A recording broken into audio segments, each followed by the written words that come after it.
Всем привет! Я очень рада, что вы нашли время заглянуть на мой канал. Сегодня у меня замечательный кусок свиной шейной мякоти, который я собираюсь запечь в духовке.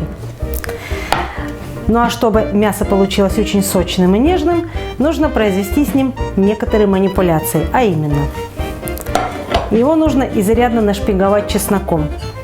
Берем нож и очень смело протыкаем мясо. Не экономим на дырочках. Щедро посыпаем кусок с двух сторон солью. Перчим.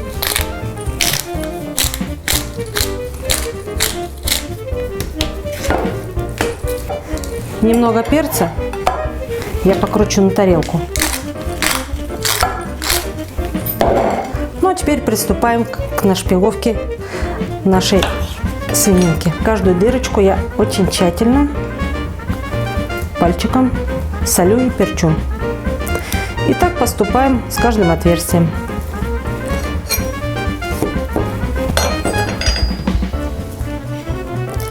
Это придаст мясу сочность и аромат.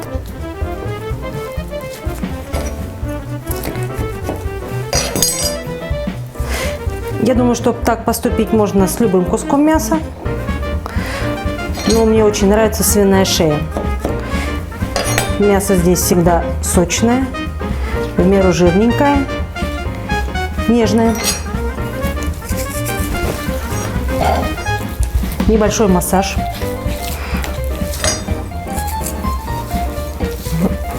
Чтобы специи как следует вошли в мясо.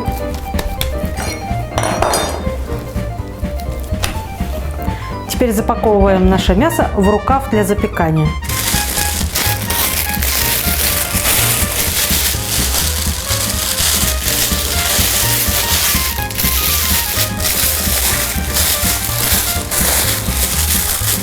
И когда мясо в рукаве, немного сверху присыпаем сушеным базиликом и розмарином. Все эти приправы отлично работают с мясом, придадут ему аромат и очень тонкий вкус.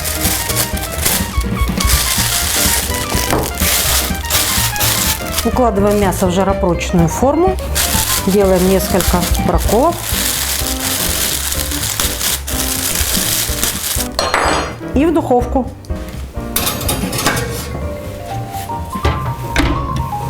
Пока готовится наше мясо, пора заняться гарниром. Гарнир к этому мясу подходит абсолютно любой. Картофель, овощи. Но сегодня я хочу приготовить рис. Лук порежу полукольцами, морковь пошинкую соломкой.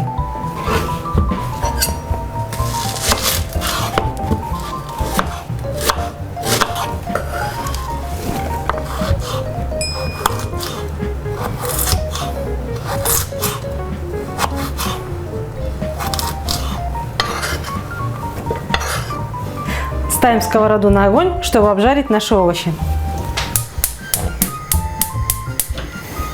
Немного растительного масла без запаха.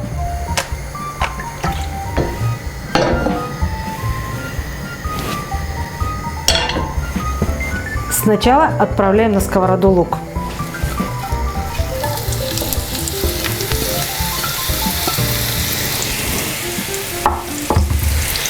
Помешиваем его и даем слегка обжариться.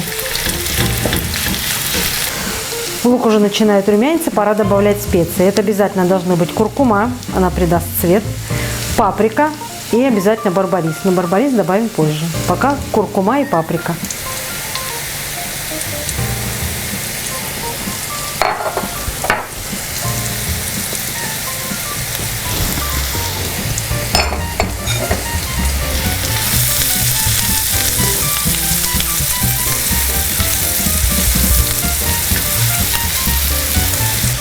Отличный, радостный, яркий цвет. Это как раз то, что нам не хватает зимой. Ярких цветов и хороших впечатлений. Ну, теперь пора морковь. Отправляется к луку. Так, кажется, маловато масла. Добавим.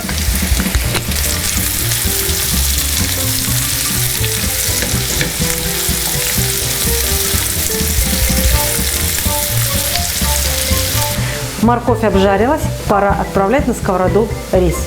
Я беру примерно чуть меньше стакана риса. Промывать я его не буду.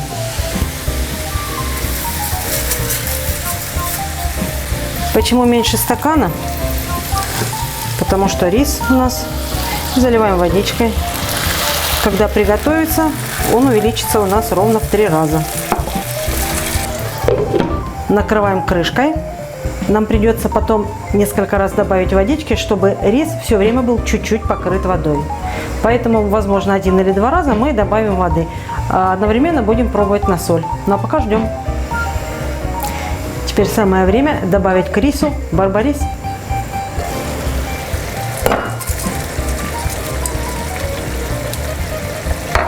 А также немного греческих трав.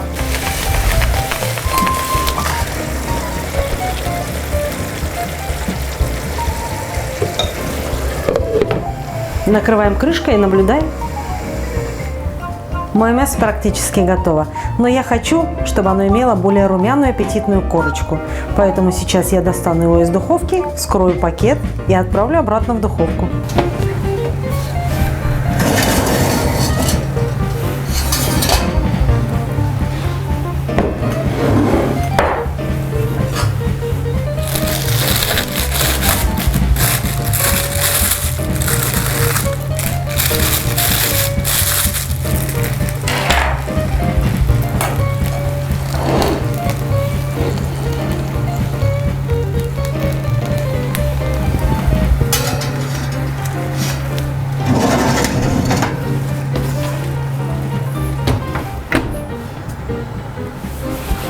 Ну вот, рис совсем готов. Выкладываем его на блюдо.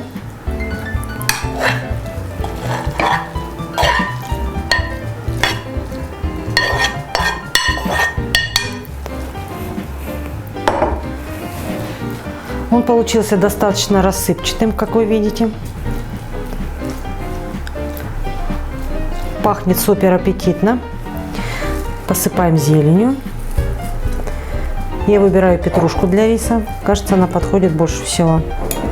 Ну а теперь пора доставать мясо, а я думаю, что оно уже подрумянилось.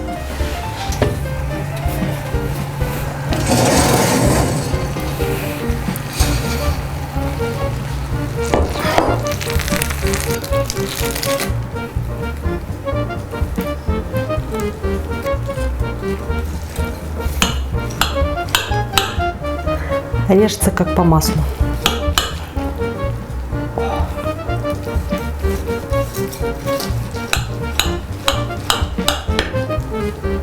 Можно полить мясо оставшимся соком.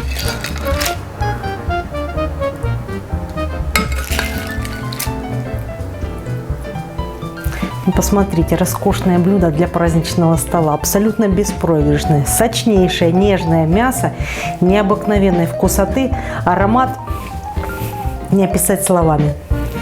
Я надеюсь, что вы воспользуетесь моим рецептом, поэтому заходите на мой канал, жмите колокольчик, подписывайтесь, пишите комментарии, ставьте лайки. До новых встреч, увидимся, пока.